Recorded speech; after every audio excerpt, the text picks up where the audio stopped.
Star Fox, a franchise that has not only been a huge part of this channel's growth, but a massive inspiration to me personally.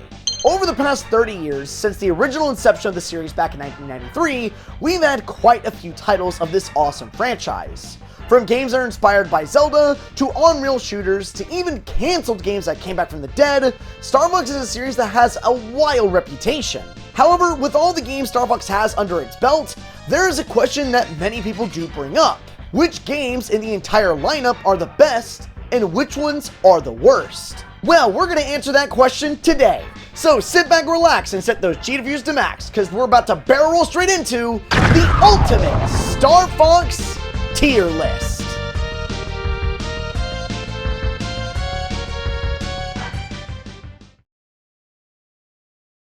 Okay everyone, as always, let's first hit the brakes for just a moment so I can get the ground rules set for this video. Number 1, this video is entirely based on my own personal taste. So please be respectful and mindful that everything on this tier list is that of my own opinions. And this tier list is in no way meant to be hate on the games you may love or hate on your own personal taste. This is all in the name of fun. Number 2. This list will include every single Star Fox related gaming piece of media that is ever released. So this will include things like Starlink, which has exclusive Star Fox DLC, which practically turns Starlink into an entire Star Fox game, along with other titles that might have been cancelled, but ended up getting released in some fashion, whether that's through leaks or through Nintendo finally releasing it. So expect games like Star Fox 2 and Dinosaur Planet to be on this list. Number 3. This list will go from worst to best, so we'll start off in F rank and work our way up to S rank, going from pretty much the worst game to the best game. And finally, number 4. This will not be a massive deep dive into every game, but rather a general overlook of every entry along with an explanation of their placement on the tier list. So don't expect me to go super in depth with every single entry. Now, with all that said and done, let's not waste any more time and boost our way right into our very first entry. F rank, the lowest of the low. This section is for games that I would consider to be the worst of all the titles that have ever released under the Star Fox IP. And for me personally, there's only one game that deserves that rank. Star Fox Command. This game saw release back in 2006 on the Nintendo DS, and Command saw the Star Fox team actually splitting off for a variety of reasons. And this game was also meant to be the big climax to a series of titles, those titles being Star Fox 64, Adventures, and Assault. However, this game did not meet those expectations, and in fact some fans have even said that this game was the reason that the Star Fox IP pretty much went on hiatus. Some even say this is the game that actually killed the franchise. Now before anyone starts jumping down my throat, let me just preface that this game does have good elements and great ideas. Not only does it bring back RPG elements first established in Star Fox 2, but also has a variety of pilots and ships, all with their own different stats and gameplay styles that are tailor-made for certain players. There's also great survival-esque gameplay where you have to maintain a good stock supply of bombs and watch your health, because whatever damage you take or bombs you use carries over in between battles. And the game also has fantastic music, and visually is extremely impressive for the Nintendo DS. Not to mention the very concept of Command is really awesome. The idea of having to command multiple pilots, all with their own different strategic abilities, in one mass map in order to take out the enemy is such a great idea, and should have definitely been an easy win for Star Fox. However, even if that was the case, this game has a lot of problems. First off, the story is absolutely horrendous. Not only does it pretty much redo the entire story setup for Star Fox 64, with the Anglers pretty much just being Andross's army, but the entire team doesn't really act like themselves, and they all end up splitting off for kind of stupid reasons. Now, not all of them are stupid, some make sense, like Falco flying solo, which we've seen before, and Slippy actually getting his own girl. But there are other ones that are really dumb. For example, Fox and Crystal end up splitting off, and there's this really long, annoying, overdramatic soap drama between them throughout the entire game, and none of them act anything like their previous counterparts. And if you go back to the previous games where their relationship was established, while they act in this game makes no freaking sense. Another thing that Command brings to the table is the idea of a multiple ending system, where your decisions will affect the outcome of the story, which is really awesome. However, they also end up fumbling this too. There's one where Crystal and Fox can't seem to move on with their soap drama, and she ends up leaving him, causing him to become depressed, And there's another one where Fox is so, again, well, depressed, he ends up joining the F-Zero Racing League, or at least an approximation of it. There's even one where Crystal ends up being ostracized and changes her name to Cursed. And even if we focus on the good ending solely, the writing here is still pretty rough. Especially again when Crystal and Fox are the main focus. It gets really annoying. And that's still not the only major issue. As far as the actual gameplay is concerned, oh, it is bad. The controls are horribly clustered and uncomfortable to use, as you are forced to literally use the stylus for everything, and all the other buttons are pretty much attributed to just firing your laser. This means you don't have precise control, and if you're playing it on a normal DS, it's going to be very uncomfortable, and the only real way to play Command, at least in a comfortable sense, is on PC via emulation and or the Wii U. And even then, these aren't really all that comfortable and are still pretty inaccurate when in comparison to games like Star Fox 64 or Star Fox Assault. Another issue is the fact that the gameplay is very boring and repetitive, where you're pretty much always featured in all range sections all the time, and all you ever do is hit a few enemies, and that's the end of it. Now, the game does have an awesome variety of enemies that all provide their own little challenge, but most of them are easy to take out, and battles only last a few seconds before you're done. And since the mass majority is pretty much in all range mode, and all the environments themselves are pretty much flat with no variation, the game gets really boring really quick. Now, I would be remiss if I didn't mention that Command does break up the gameplay with a few other things, like bosses and missile segments. And these are okay sometimes. The missile segments are pretty fun where you get to chase down a missile, but they end fairly quickly and are very few and far between, and sometimes can get annoying when you have to do a bunch of them back to back. On top of that, the bosses themselves are kind of a luck of the draw. Some are okay at best and horrible at worst, with their AI pathing being absolutely ridiculous, or the fights themselves being really difficult to deal with since the controls are so imprecise. And that's still not going to any of the other more minor issues, like how dialogue between characters is super annoying and so repetitive. Characters talk all the time and never seem to shut up. There's also an issue with controls not being responsive sometimes, since everything is pretty much attached to the actual touchscreen, and the fact there are pilots and characters that just suck to play, and the game forces you to play as them with no ability to change them out. In short, Star Fox Command is a game that has tons of amazing ideas, but these are surrounded by tons of terrible design choices, and as an overall package, Command leaves much to be desired. And personally, when I compare Star Fox Command to pretty much every other Star Fox game that I've ever played and all the ones on this list, it really does show that this pretty much is the worst out of the lot. If anything, it feels like a watered-down version of Star Fox 2 with a soap opera attached. And if you're wanting an RPG-like game that's fast and frantic, then Star Fox 2 will always just be the better choice, because Command just has too many inconveniences for the player to actually deal with. And it really sucks because Star Fox Command has tons of great ideas, and if things were different, this very well could have been one of the best Star Fox games ever made. But sadly, that's just not what happened. C rank. These are for Star Fox titles that aren't really impressive or inspiring. They achieve exactly what they're created to do, with no real flaws. However, there are many other games that outshine them. And just like F rank, there's only one entry that deserves a spot. The Star Fox Game & Watch. Yup, that's right. At one point, there was actually a Star Fox Game & Watch. Now, this watch was actually created thanks to a partnership with Kellogg's, a cereal brand which still exists today. And this partnership was formed in order to help promote the brand new game that Nintendo released. That being, well, the original Star Fox on the Super Nintendo. And they actually created several variations of this watch, with 2 different builds and several different types of packaging, with the most sought-after version of this game coming inside of a special watch box. Now, with this being a Game & Watch, that of course means that there is a game you can play on this cool little device. All you really do is fly an R-Wing that can move up, down, left, and right, that has the ability to shoot lasers and bombs, and your objective is to avoid obstacles, destroy enemies, pick up rings, and slowly but surely get towards the end where you can fight an attack carrier. Furthermore, as far as the actual build of the watch is concerned, it's pretty solid, especially with the fact that these watches are over 20 years old. And the game even has music in it and sound effects, which is pretty cool. It's nothing like super crazy or impressive in modern day, but for the time, this is pretty neat. Overall, the Star Fox Game & Watch is just a really cool novelty and piece of Star Fox history, And though this may not be the most grandiose game in the world, and it sure as heck ain't as good as games like Star Wars 64 or Zero, it's still really solid with no real downsides. It does exactly what it set out to do, that being a portable yet watered down version of the original Star Fox. And I mean, it's pretty solid for what it is. Now I know what you might be thinking. Why would you put the Game & Watch above Star Fox Command in the tier list? Especially since this really isn't all that special, and Star Fox Command has way more content to offer. Well, the reason that I put this here is mainly for its novelty and the fact that there's no real issues with this watch, as far as I'm concerned.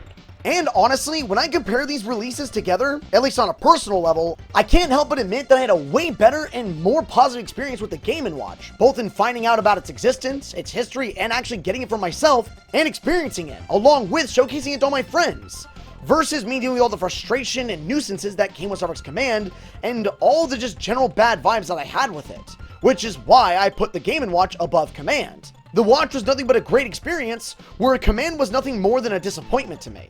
And for that reason alone is why I put it above Command, and why I think the Star Fox Game & Watch not only is a cool piece of history, but definitely deserves its spot in C rank. B rank. These are Star Fox games that are really good. They might not be the best of all time, however they're all great in their own right and have tons of positives to them. Though again, they do get outshined by many other games. And to start us off at the bottom of B tier, we have Star Fox Competition, better known as Star Fox Super Weekend. Star Fox Competition. This is a game that was created back in 1993 as a modified version of the original SNES Star Fox 1. Now this cartridge was specifically created for, well, a massive competition called the Super Weekend, where multiple players would actually verse off against each other to get the highest score possible.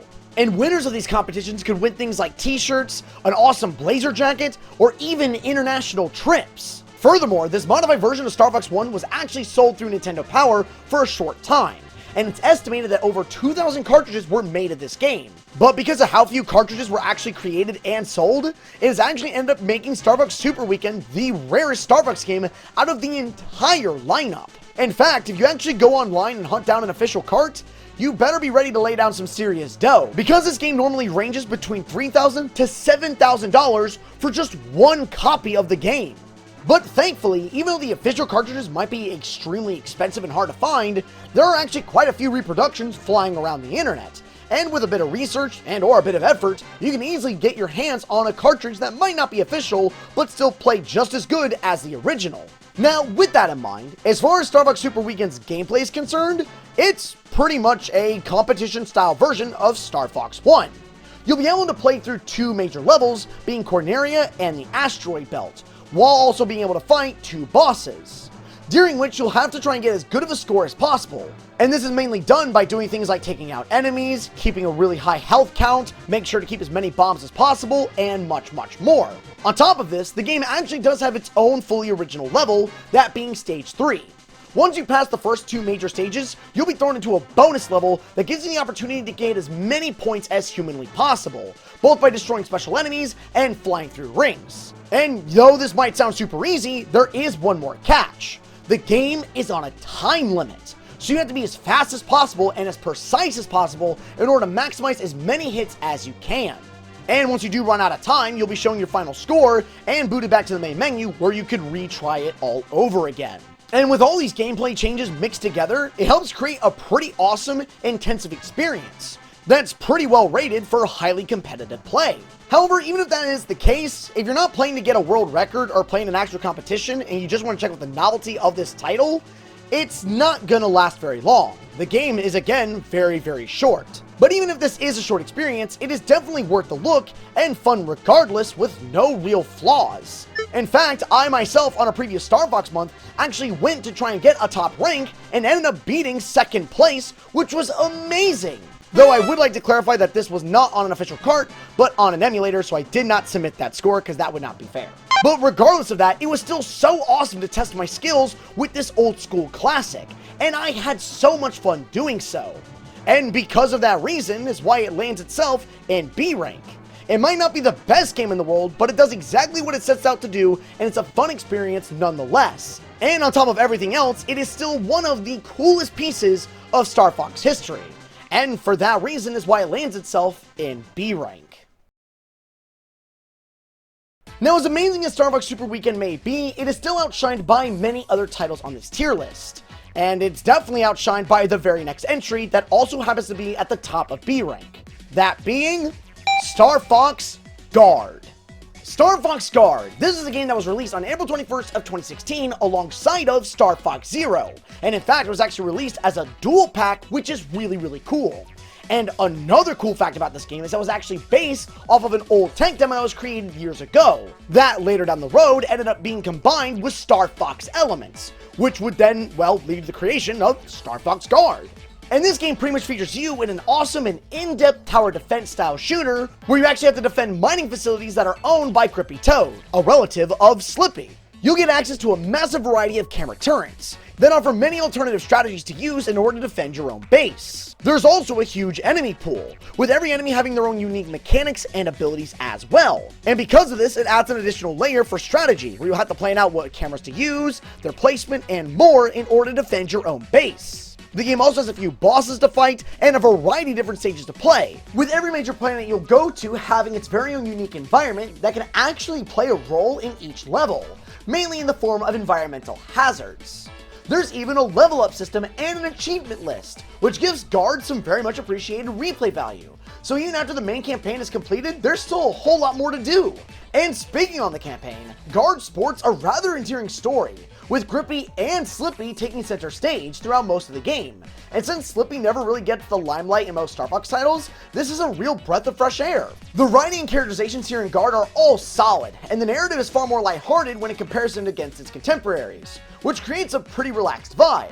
Though that's not to say the game doesn't have tense moments, but these are mainly found in gameplay and not the story. There's also an online versus mode where you can take on other players and try and take out their bases and or defend your own base from, well, other players. The game also has other positives like an awesome soundtrack, beautiful graphics, great controls. This game is just so fun to play. In short, Star Fox Guard is an awesome yet simple game, and the only reason it isn't higher on this list is because there are so many other titles that go far beyond what Guard offers. However, that doesn't mean that this game isn't worth a look, and as far as I'm concerned, I will always consider this title to be a solid spin-off in the franchise, and one of my favorite Star Fox games to hop into. A-Rank. This segment is for Star Fox games that are fantastic, and are some of the best games the franchise has to offer. They might get outshined by a few other titles, but they're definitely some of the best Star Fox games you will ever get to play. And to start us off at the bottom of A tier, Star Fox Adventures Dinosaur Planet. Now, you might be thinking to yourself, wait a minute, are you talking about Star Fox Adventures for the GameCube? No, I'm actually talking about the original beta version of Star Fox Adventures called Star Fox Adventures Dinosaur Planet, which also went by the name of just Dinosaur Planet. This was the original version of Star Fox Adventures that started back on the N64. And the main reason on why it's being included on this tier list is because it is so drastically different from its final version.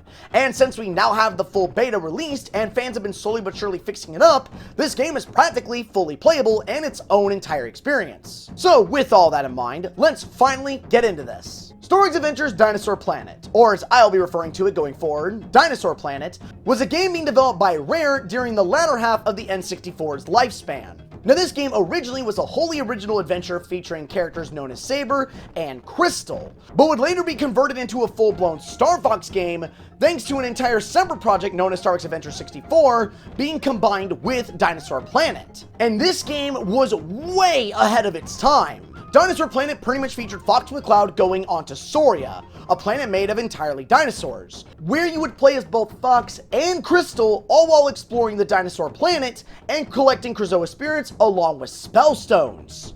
You would take on a variety of different dungeons, exploring tons of locales, interacting with awesome NPCs, and slowly but surely become totally immersed in this game's story. Now, as far as the other aspects of this game is concerned, graphically speaking, this game is bloody gorgeous on the N64. With this title sporting an array of gorgeous textures, beautiful lighting, and a full-blown weather and day and night system, which really makes this game feel like a real breathing world. And the fact that this is all in the N64 is just jaw-dropping.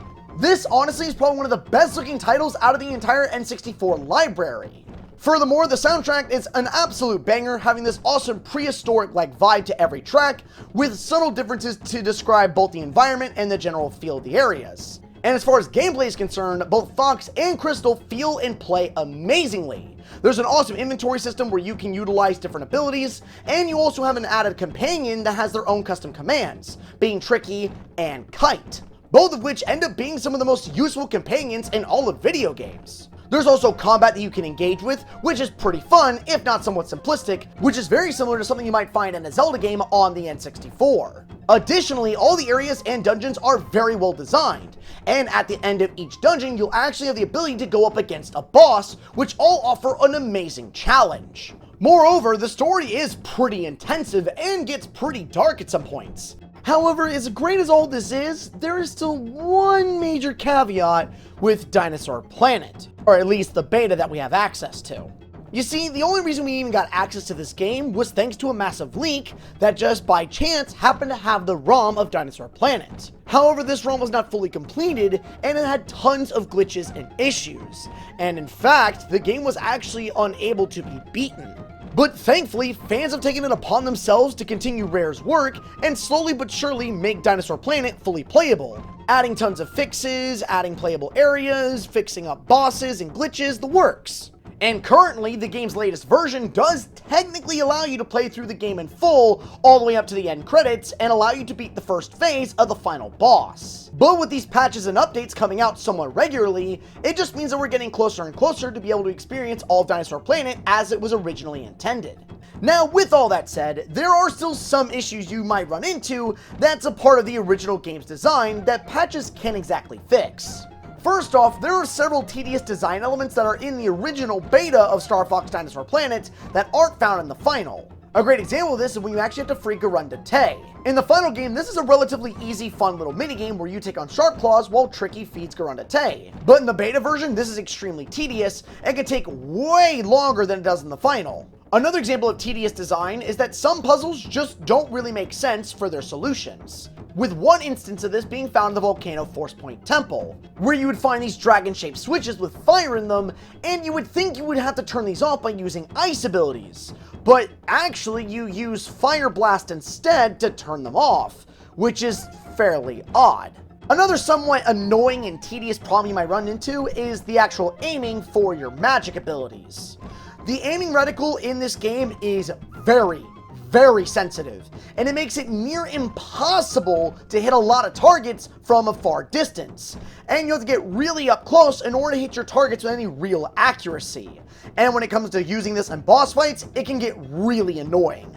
Now, don't get me wrong, as a total package, this game is still loads of fun, but I can't deny the fact that there are still a good amount of flaws here, regardless of all the patches fans have been putting into it to fix it up. In short, Star Fox Adventures Dinosaur Planet is a marvelous game. It's a solid Zelda-like experience that has so much to offer. With beautiful locales, solid gameplay, and an interesting story, it all comes together to create a totally unique experience that clearly shows some serious passion from Rare.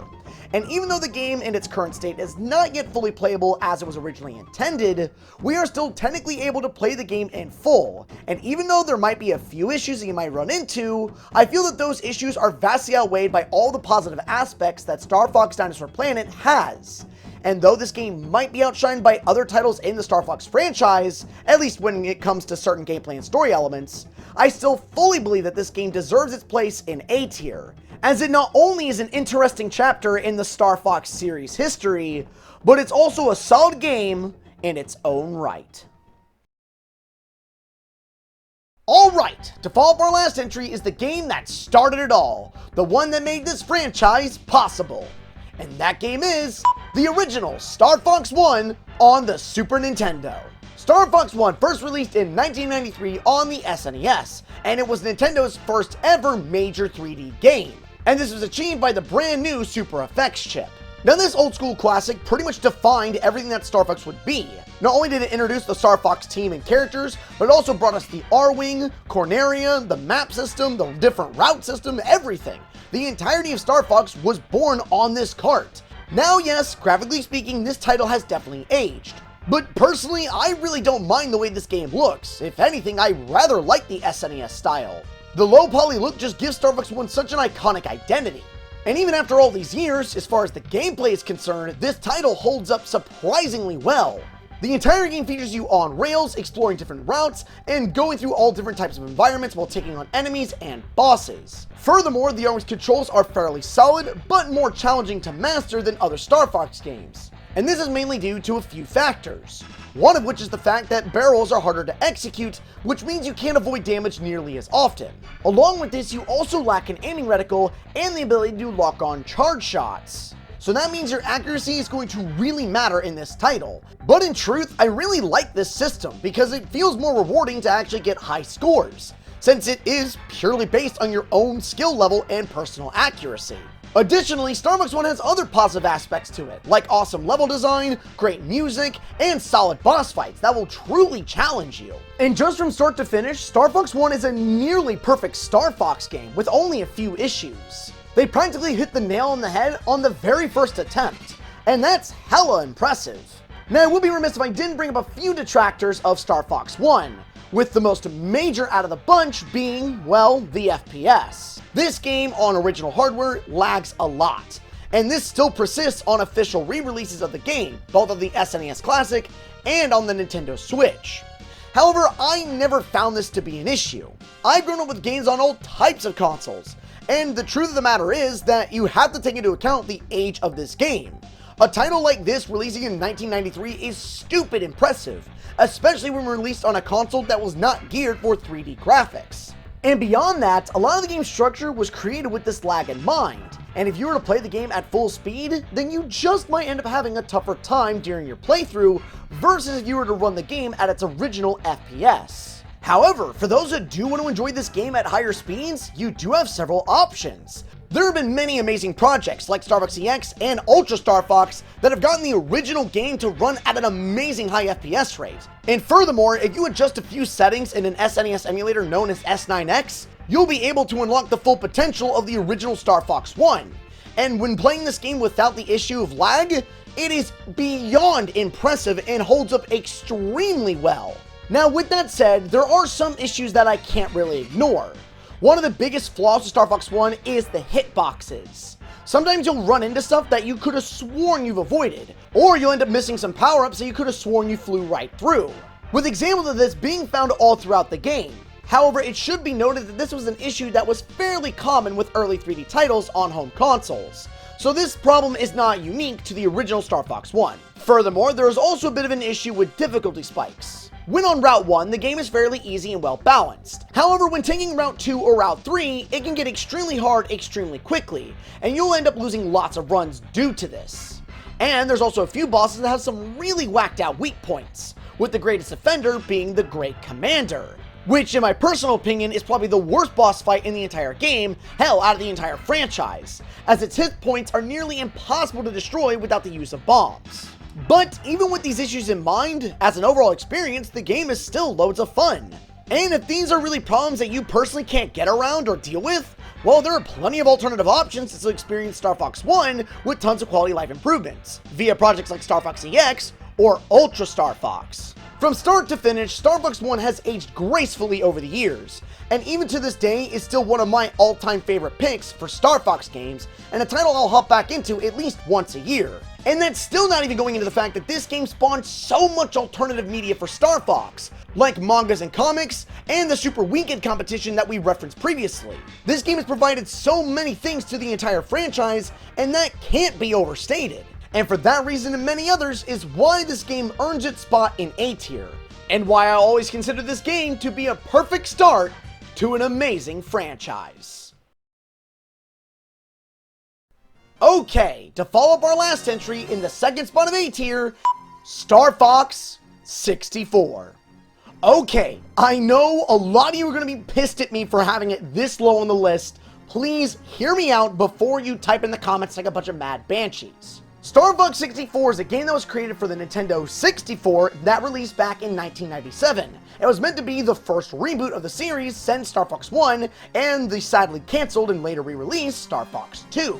This would establish and begin the main continuity of Star Fox that would continue from 1997 all the way down to 2006, with Star Fox Command technically being the final game in the lineup. Now this game needs no introduction. It literally is practically a perfect Star Fox game. Not only does the R-Wing feel amazing to use, but gameplay in general is just top-notch. You have the ability to explore tons of different planets, using different vehicles, while taking on tons of hordes of enemies and alternative bosses. This is a really solid game. And with all the different routes you can take, this game offers quite a good amount of replay value. Additionally, this game has an iconic soundtrack. A soundtrack that would persist for, well, pretty much the entirety of the Star Fox franchise after this game released, with tracks from 64 still being reorchestrated today for other Star Fox installments. Star Fox 64 even has multiplayer, where you and your friends can verse against each other in several different vehicles or even on foot. And 64 even has post-game content, where you have the ability to play through expert mode. This title also offers an additional replay incentive, that being the gold medals. These are earned by reaching a certain threshold of hit points in each level, and these can be pretty tough to get, and you'll really need to know the levels well in order to have a shot at them. As a total package, Star Fox 64 is just iconic, and so many elements that are seen throughout Star Fox were first introduced here. So with all that in mind, you might be asking yourself, if it's this good, why is it so low on the tier list and not an S rank? Well, as great as Star Fox 64 is, it definitely has aged quite a bit. Graphically speaking, this game definitely leaves much to be desired. It's not a bad looking game by any means, and a lot of the model work is very solid, but when it comes to texture work and environments, it can be pretty dark and hard to see. And when compared to other 64 games at the time, this one definitely looks somewhat dull. Additionally, there are other issues, like the Blue Marine, which is a massive pace breaker, and the general control of the Landmaster, in my opinion, is not that good, with you having to constantly fight against the aiming reticle, which can be fairly annoying when trying to hit enemies. This game also has some other more minor yet still annoying issues, like how your wingmates, when specifically in all range mode, can constantly end up in danger, distracting you from your main objective, or just being a general nuisance, with Bolts being the biggest offender when it comes to the specific issue. Another minor grievance that I have is the fact that Venom 2 and Venom 1 don't really feel well placed. Venom 1 feels much more like a final level than Venom 2 does, and it really sucks. Now, Venom 2 does come with it an amazing final battle against the Wolfen 2. However, this battle can still end quickly if you end up having hyper lasers when you do get to Venom 2. And additionally, once you play the game so many times, the challenge of Venom 2 is kind of lost, where Venom 1 still stays challenging regardless of your skill level. But the main reason for why this game is where it is on the tier list is mainly due to the fact that there are plenty of other Star Fox games that just do it better. Whether it's through mechanics, writing, or just general gameplay, there are tons of other titles that have improved off of Star Fox 64's original design. But even if that is the case, Star Fox 64, regardless of how old it is and the issues it may have, will always remain probably the most iconic Star Fox game that has ever released. And it definitely deserves its spot in A tier. And now we have finally reached the top spot in A tier. And the game to send us off is Star Fox Atlas, which is better known as the Star Fox DLC for Starlink. Yup, I'm including the Star Fox DLC for Starlink Battle for Atlas. Why am I doing this? Well, I'm mainly doing this because of how in-depth this DLC is. And since Fox McCloud and his entire team is in the game and has custom dialogue, and pretty much changes the story with their inclusion, it kind of makes it its own Star Fox game. Additionally, this game would end up receiving exclusive DLC that has Peppy, Slippy, and Falco as all playable characters, along with another exclusive story mode that is specifically geared for Star Fox fans, which, when taken into account, further strengthens the idea of this game being its very own Star Fox game. So that's how I'll be operating going forward. With all that in mind, this game saw release on October 16th of 2018 from Ubisoft, and pretty much was a Toys to Lifestyle game featuring the Star Fox team. You were able to have your own cute little R-Wing that you can mess with and customize with different weapons. And it saw Fox and Co. ending up in the Atlas system, due to them chasing down Wolf after the events of Star Fox Zero. And during their hunt for Wolf, they would actually come across the Starlink Initiative, a group of people that are actually battling against the Forgotten Legion.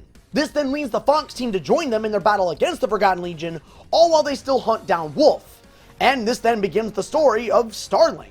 All in all, the story is really solid and really cool. It's awesome to see the Star Fox team in a brand new solar system with brand new planets, interacting with totally new characters. It's all super cool. And funny enough, the story of Starlink really does mesh well with the Star Fox team. There's also tons of awesome banter between Fox and his crew, as well as banter between Fox and the Starlink team, and their interactions are just hilarious. I love everything about this. Now, aside from the writing, what about the gameplay? Well, it's also really solid. The R-Wing feels like a dream to control, with the ability to go in pretty much any direction you so choose and a full 3D space, almost like an evolved version of the full all-range mode. On top of this, battles and combat are awesome and frantic, with the R-Wing having snapping controls and the entire battle feeling far more dynamic with how much of a grander space you have to work with. Furthermore, the entire game is actually open world, meaning you and the Fox team will actually get to explore different planets with totally unique life forms and ecosystems. And when you land on these planets, you'll have the ability to explore all over the place, finding ruins, building bases, destroying enemies, the works. There's also bosses you can take on, some of which are the Star Wolf team, and others being totally unique to Starlink, collectibles you can gain, and more. And on top of all of this, the game does have some real-time elements similar to Star Fox 2, where enemy battleships will come out of nowhere to try and take over planets and attempt to further spread their legion. Also, Star Fox Atlas has one other major positive, and that's the ability to play the entire campaign via co-op. One of the biggest downsides for most Star Fox games is the fact that, yes, you can play with your friends, but most of the time it's only in a versus mode, and you're unable to play the game together in the campaign. But thankfully, Star Fox Atlas doesn't have this issue, so you can play the entire campaign alongside your friends. That's not to mention all the other positives that this game has, like its soundtrack, its beautiful graphics, the upgrades you can get for your ship, the special abilities you can unlock, the side racing mode you can engage with that was in part of the DLC. There's just so much with Star Fox Atlas. So with all these positives and the game being a full-blown open-world Star Fox game, you might be asking yourself, why isn't this an S tier? Well, there are still a few little issues that just put it right below the bar of that rank. For example, the story here is really good and quite enjoyable. However, there are other titles that, in my personal opinion, just outshine it. And when specifically focusing on the characters other than the Star Fox team, they're all pretty flat and uninspired. And additionally, the main campaign isn't anything to write home about, and the writing can feel rushed at some points. Now, this is not the case when specifically focusing on the Star Fox stories, which are all extremely well written, but since the main campaign is the bulk of the game, it's still a bit of a downside. Furthermore, the gameplay here is really amazing, yet it can get somewhat repetitive after playing the game for so long, since objectives between planets are pretty much the same. This also goes for bosses being somewhat repetitive and enemy encounters. In short, Star Fox Atlas is a marvelous title that not only is a great open-world Star Fox game, but brings the entire Star Fox franchise in a brand new direction. And with the added ability to play co-op, there's just so much to do here with your friends. And because of all these reasons is what leads Star Fox Atlas to land its spot at the top of A tier. S-Rank, the best of the best. These are Star Fox games that go above and beyond and are probably the best games that the entire franchise has to offer, with very few games rivaling their quality and/or design. And the very first game up to bat to start us off at the bottom of S-Rank is the one and only Star Fox 64 3D. Okay, yeah, I'm counting this as its own separate entry versus the original Star Fox 64. Mainly due to all the improvements that this game brings to the table and how this is just a better experience overall. So with that in mind, Star Fox 64 3D first released in 2011 and is a full-blown remake of the original Star Fox 64, which means this remake contains all the same amazing levels, the awesome routes, the great bosses, fantastic music, the works. But due to the fact that this game is a remake, it brings along with it a plethora of new additions and quality of life enhancements. First and foremost, and probably the biggest thing, at least for me personally, is the graphics. Star Fox 64 3D is a gorgeous game, and it makes every level stand out way better than the original, which also makes it way easier to track bosses and enemies in the environments. And furthermore, the game just looks stunning overall on the 3DS, with beautiful model work and texture work.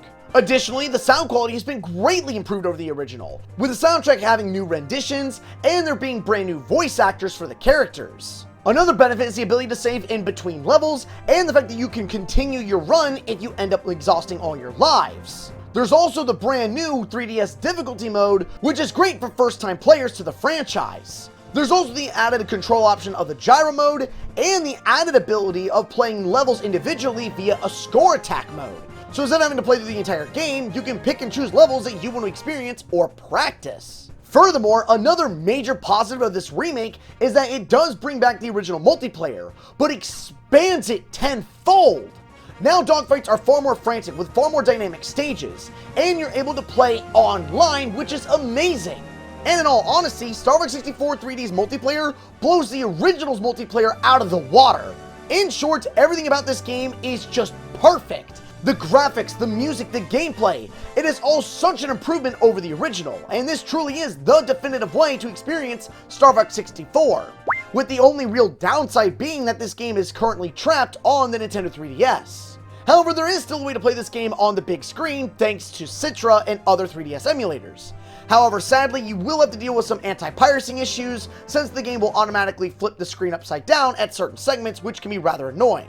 And for anyone that might be wondering how to get past this little snafu, all you really have to do is flip your monitor screen upside down via the settings in Windows, and just alternate your control scheme in Citra, and you'll be able to play through the level without any issue.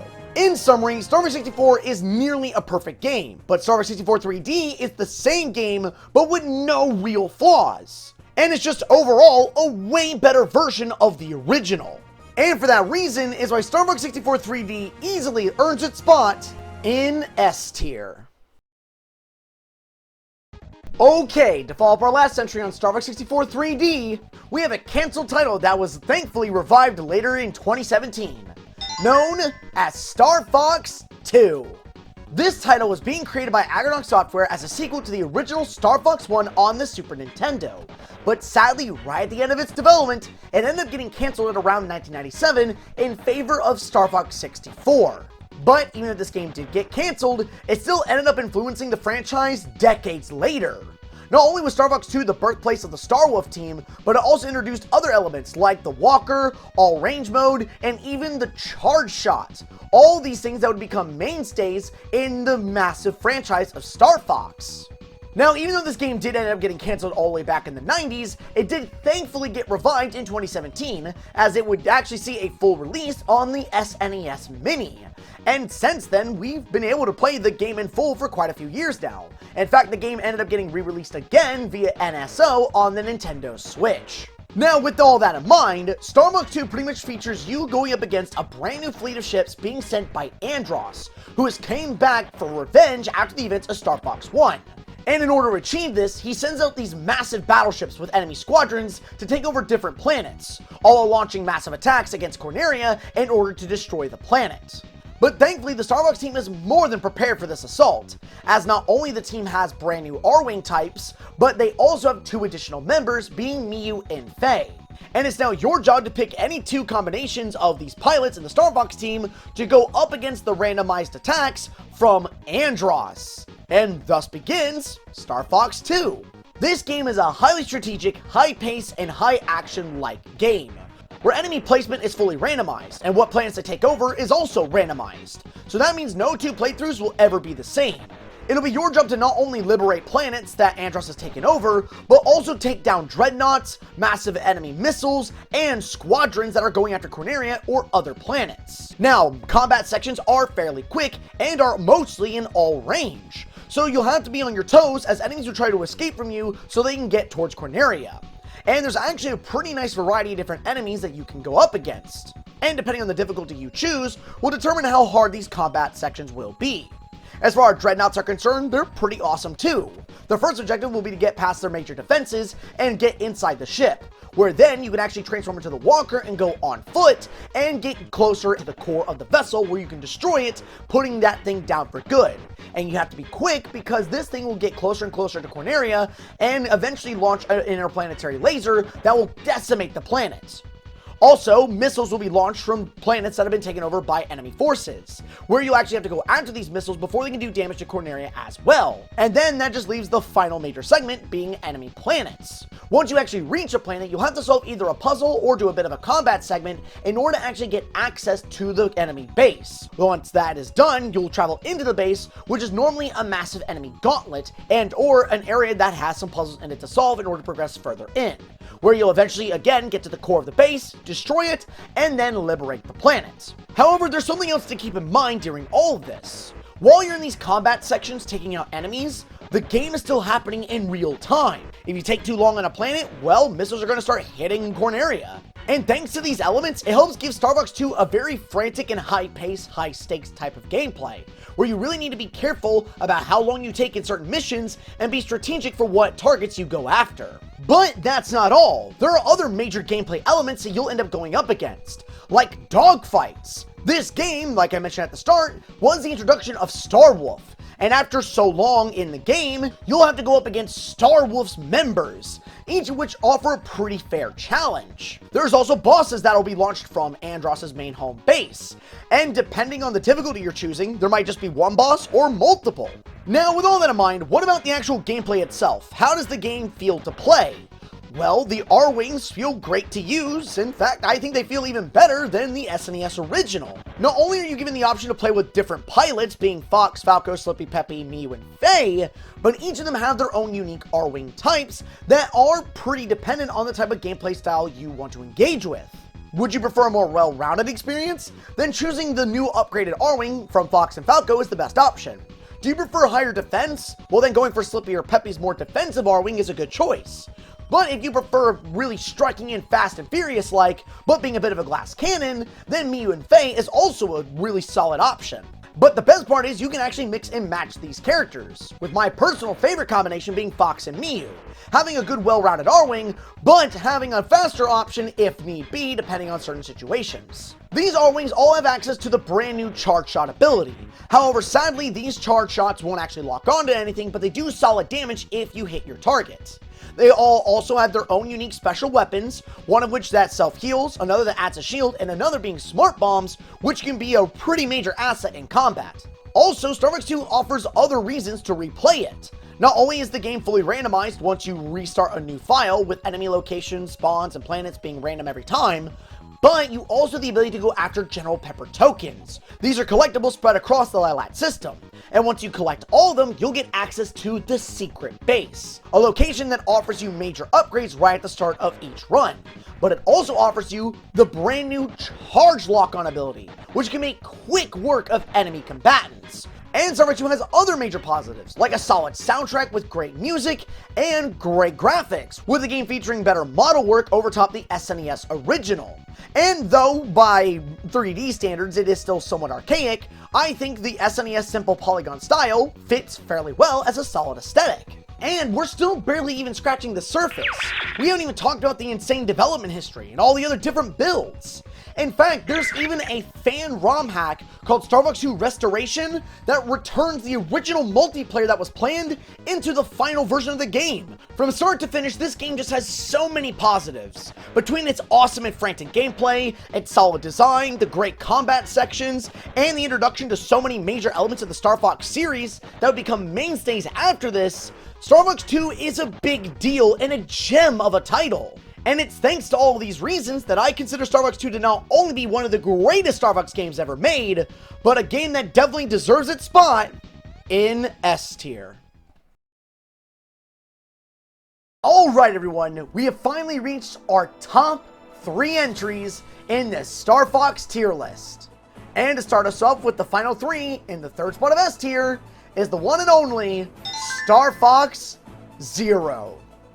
That's right, I put Star Fox Zero above 64. I put it above Star Fox 1. I even put it above pretty much the vast majority of the Star Fox games. And I do so for many reasons. So before you get ticked at me, let me explain. Star Fox Zero first released on the Wii U during 2016, along with Star Fox Guard.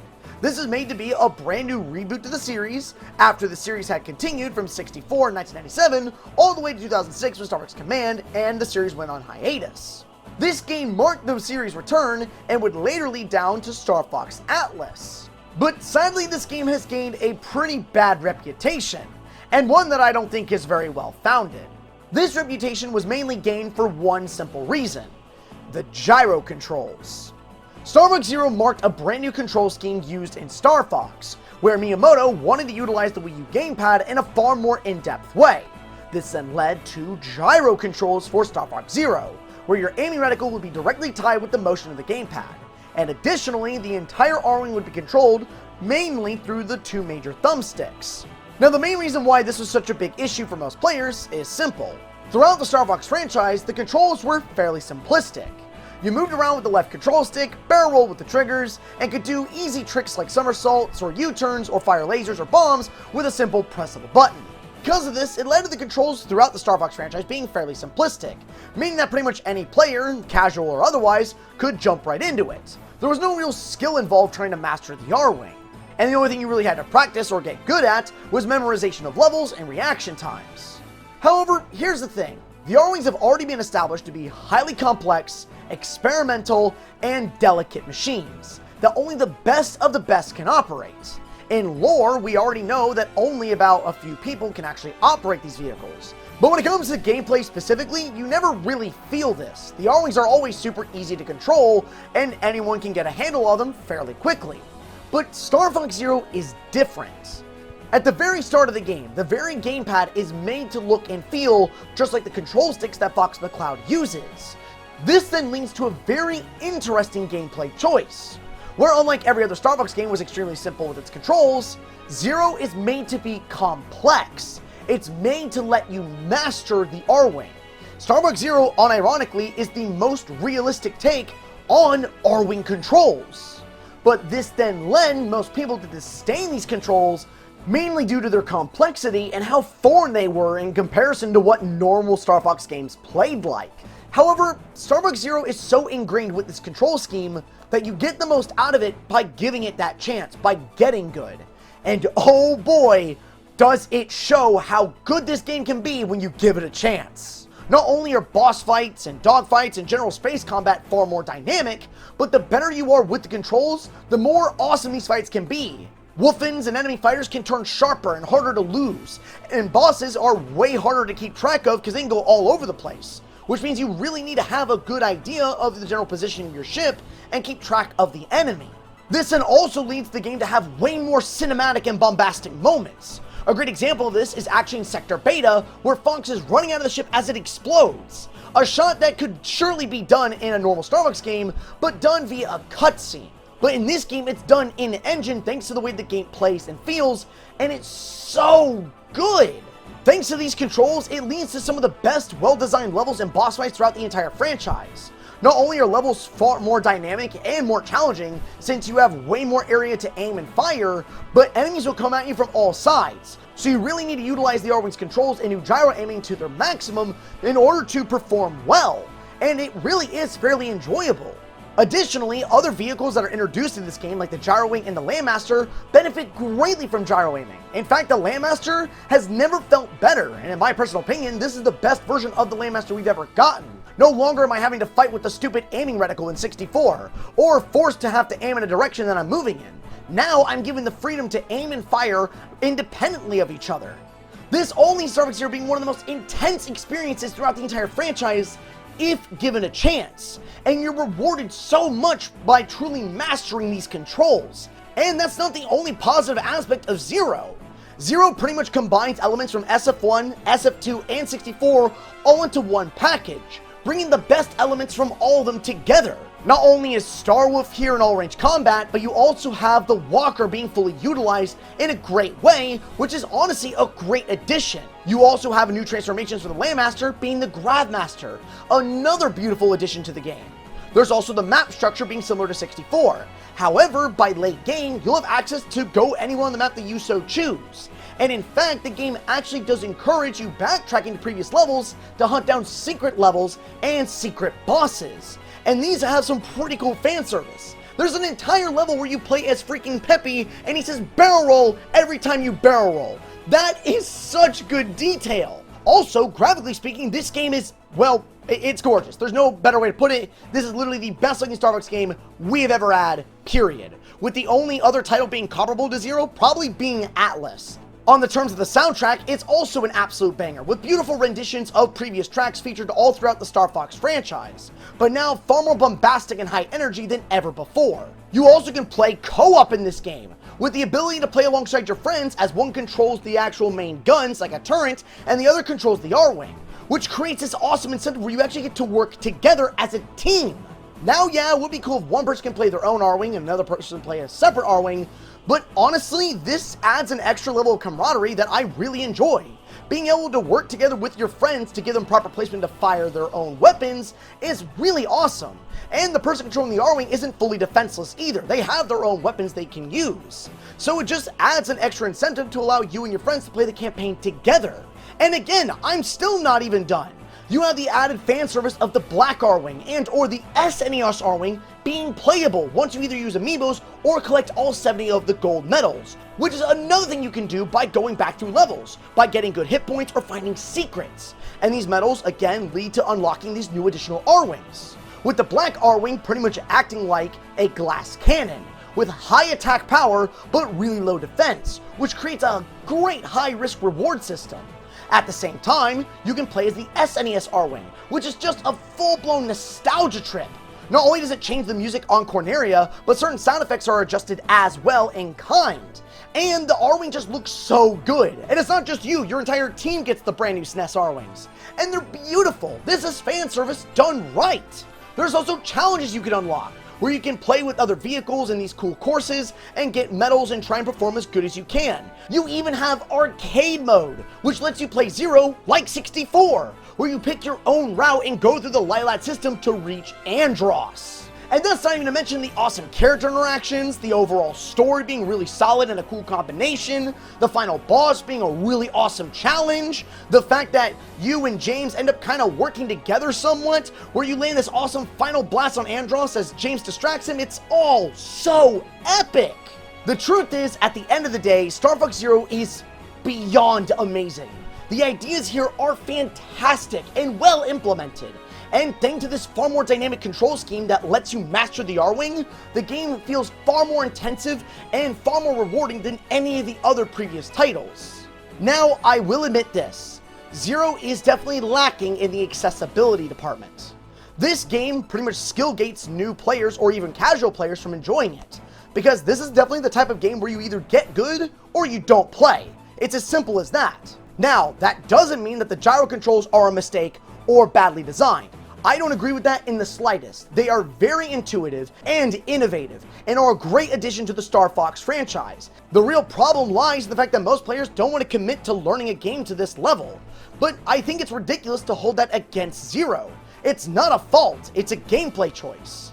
A great example of this very notion is fighting titles. Some players prefer the gameplay style in Smash Brothers, where it's all about placement and timing, but others prefer major combos featured in games like Street Fighters. This doesn't mean that the controls are bad for those games, it's just personal taste, plain and simple. And Zero is no different. The controls aren't bad, they are well designed and make the game one of the best experiences ever in the franchise, but it becomes a matter of personal taste. If you're not into games that require you to master the controls of your characters and much prefer a more laid-back, simplistic experience, then Zero is not for you and you'll probably prefer 64. But if you're willing to give it a chance, willing to learn this game and master the R-Wing just how Fox has, you will get so much out of this title, it is insane. The long and short of it is this. Where Star Fox 64 was a solid remake of Star Fox 1 and helped establish the franchise, Zero is a better version of Star Fox 64 that combines all of the best elements to create one of the best experiences you can play throughout the entire series. And for that reason is why I believe Zero not only deserves its spot in S tier, but for me is one of the greatest Star Fox games that has ever been made. Well, we are down to our last two entries on the tier list. So let's not waste any more time and get right on to our second to last entry, that being a childhood favorite of mine, Star Fox Adventures. Star Fox Adventures. This is a game that was being created by Rare and saw release in 2002 on my favorite console of all time, the GameCube. Now, yes, I am sticking Adventures above its beta original, even though the beta technically has a more in-depth story.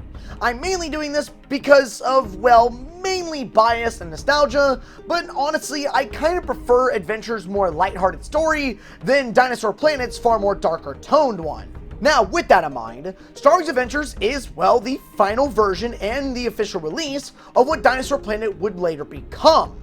Now, this game features Fox McCloud, traveling all across Soria, finding new characters to interact with, collecting items to backtrack to other areas, all while you explore the planet to get Krazoa spirits to save Crystal, and get spellstones in order to stop the planet from tearing itself apart. The story will see you going to areas like Thorntail Hollow, Cape Claw, the Great Walled City, and much, much more. And right off the bat, graphically wise, oh my god! Now, yes, I did say that Zero is probably one of the most beautiful games out of the entire franchise, but holy shit, has Adventures not aged like fine wine. Adventures not only shows some of the most gorgeous graphics I have ever seen that still holds up today, but every area is lively and vibrant and feels like a real full-blown ecosystem. On top of that, the model work and texture work is beyond solid. I mean, they even animated Fox's bloody fur. They animated Fox's fur. What? There's also a full-blown day and night cycle and weather system. So this game has some insane graphics.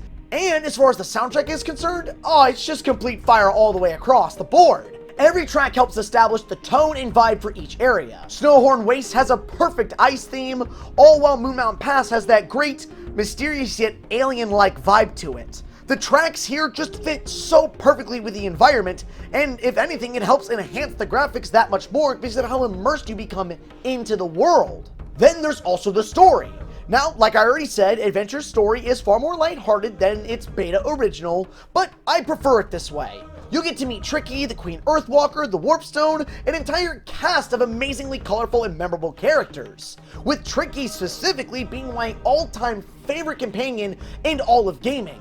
Not only is he useful, but he has a great character arc, and I adore him to death. This guy is so cute! He can use flame to attack enemies, he can search for hidden items underground, and he's also utilized to solve certain puzzles. So overall, he's just a way better companion than pretty much anything Zelda has ever had. You also have to go up against General Scales, who sadly does end up getting a sideline towards endgame, but regardless of that, he's still a pretty fun villain. And then there's this mystery of this Krazoa-like god spirit, who, plot twist, turns out to be a revived, undead-like version of Andross, who is sporting the creepiest yet best design of Andross we have ever seen, or at least I personally believe is the best version we've ever seen. And the positives don't stop there. When focusing specifically on gameplay, oh my god, this game is great.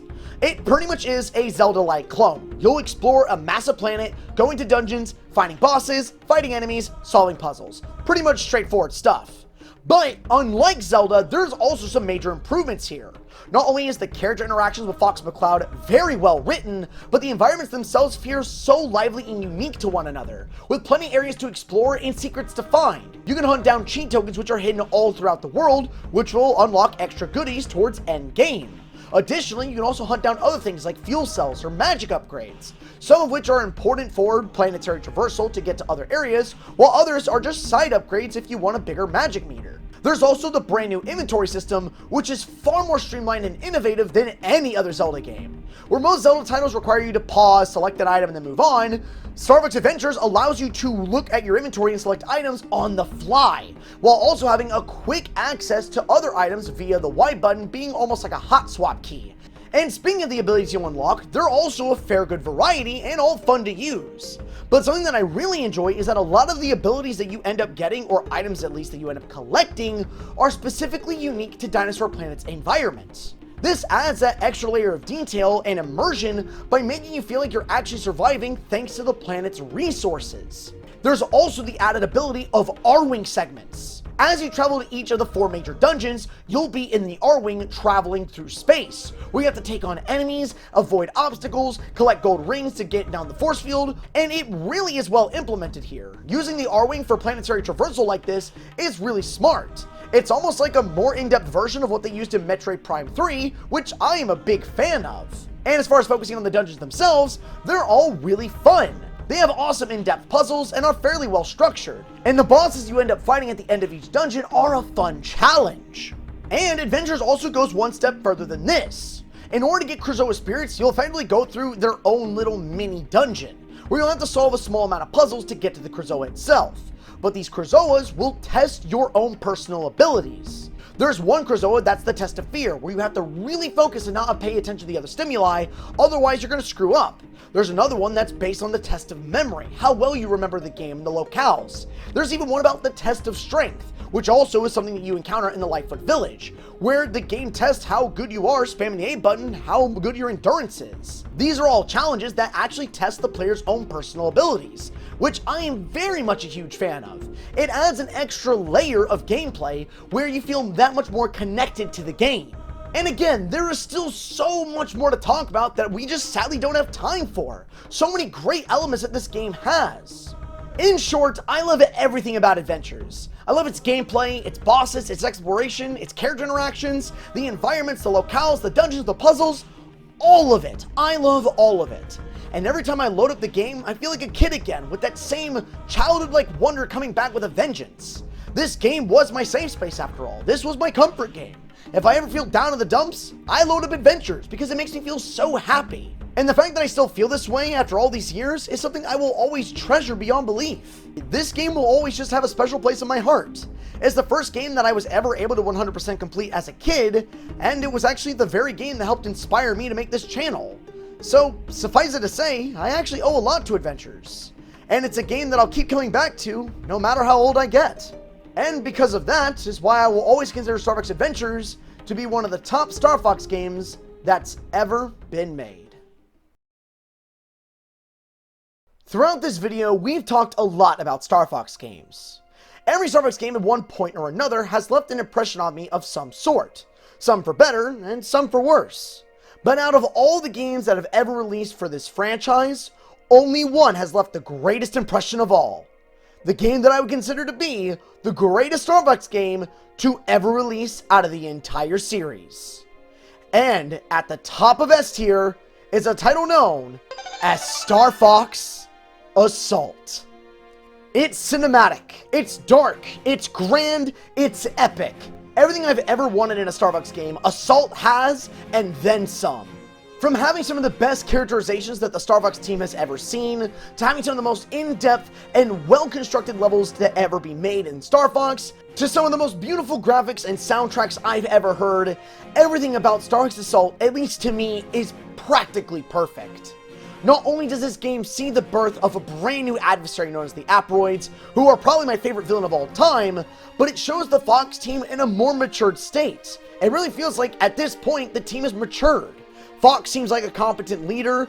Falco, Slippy, Crystal, and Peppy all have a reason to be here and feel like genuine members of the team. Everything about this game's writing and story is solid as all hell. The game has real stakes and real sacrifices, where you'll even witness the very death of Peppy Hare, someone that you've grown up with if you played the franchise all the way back at Star Fox 1.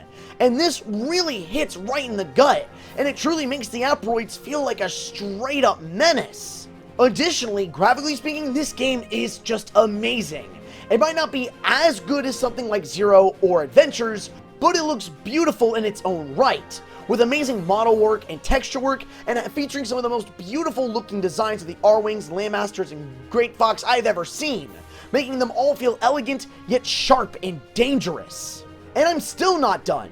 The soundtrack, just like the graphics, is gorgeous and a joy to listen to, with tracks reorchestrated in a brand new way, adding so much more gravitas to them. Furthermore, gameplay-wise, this title has evolved the franchise in such a beautiful way. Where Star Fox 64 improved on rail and space combat, and where Star Fox Adventures showed Fox McCloud on foot, Assault combines that all together in one title, where there's all range sections, on-rail segments, on-foot ground missions, the works. You'll be able to hop into the Landmaster and the R-Wing at a moment's notice based on the situation, and it makes each level feel so much more dynamic and involved. The objectives are varying and quite a fun challenge, especially if you're playing on higher difficulties. And speaking of the levels themselves, they're all very well designed and fairly unique, each of which having their very own identity, and thanks to the general world design and world building in these levels, it really helps showcase how dangerous the Aproids are, where you can see infections on the walls or the life around you. It makes you feel and see the danger the Aproids pose. Furthermore, the R-Wing, the Landmaster, and Fox himself feel great to control. The Landmaster in Assault doesn't have the aiming reticle issue from 64, and when in comparison to every other iteration of this particular vehicle, Assault is by far the easiest to use with having access to some insane mobility, making it extremely versatile in combat. The R-Wing is super responsive and has sharp and easy turns, and being able to fight on foot is also a welcome addition, with the added ability of having access to a massive arsenal, each of which have different gameplay styles. From snipers to grenades to rocket launchers, there's so much here to use for Fox McCloud, it's insane! Additionally, the levels and the story are woven together so expertly, where you slowly get to feel the true threat of the Aproids themselves and slowly but surely work your way to their homeworld. And once you do reach the climax of the game, oh my god! Being able to go against the Aproid homeworld itself, breaking your way past his defenses, to launch your way into the core and finally fight the Queen, it's so grand! And I mean, the payoff for Assault is so much better than any other previous titles. Where Andros feels like a distant threat that only becomes a real issue towards endgame, the Aproids are always present. And once you do finally get to the end of the game after seeing the sacrifices of all your friends, you're ready to put the hurt on this thing. And this fight is also so epic and in-depth, I adore it. Which puts you up against some serious attacks and is an amazing challenge overall, and it's so satisfying to finally put that final hit on the Queen once you do make it to that point. Dogfights feel dynamic, space combat is solid as hell, the boss fights are challenging, yet fun and well designed, and everything I've ever wanted in a Star Fox game is here in Assault. It evolves the gameplay and the storytelling to a level that's never been done before, and it's sad that no one's ever attempted to create a Star Fox game with this much risk to it. A Star Fox game that wasn't afraid to bring back elements from previous titles and evolve them. A Star Fox game that wasn't afraid to have real stakes and a serious dark story.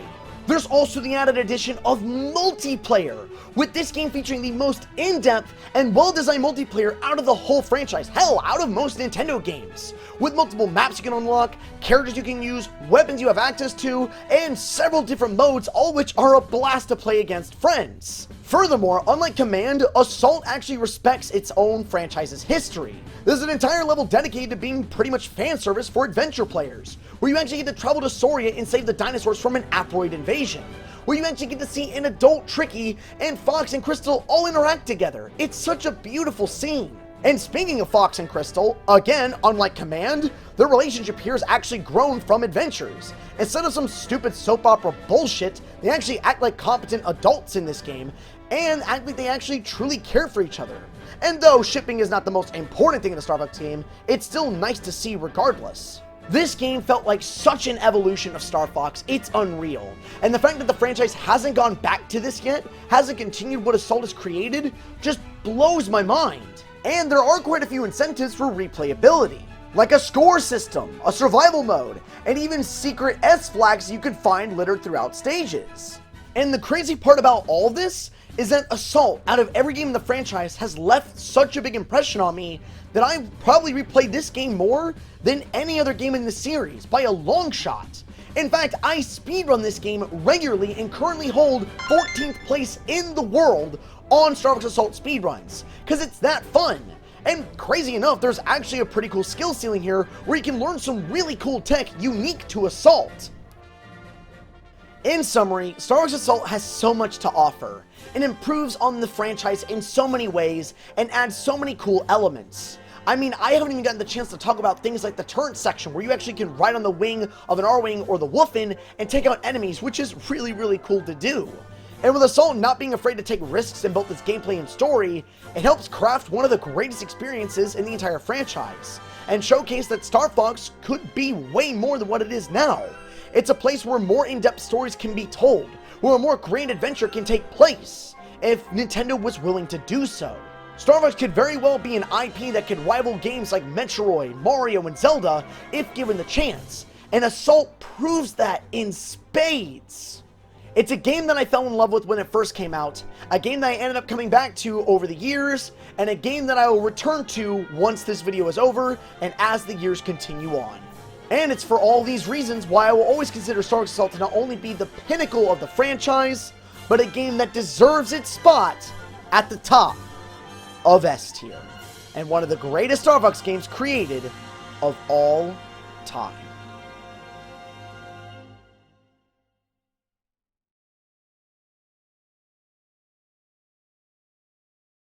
And that finally brings this massive Star Fox tier list to a close.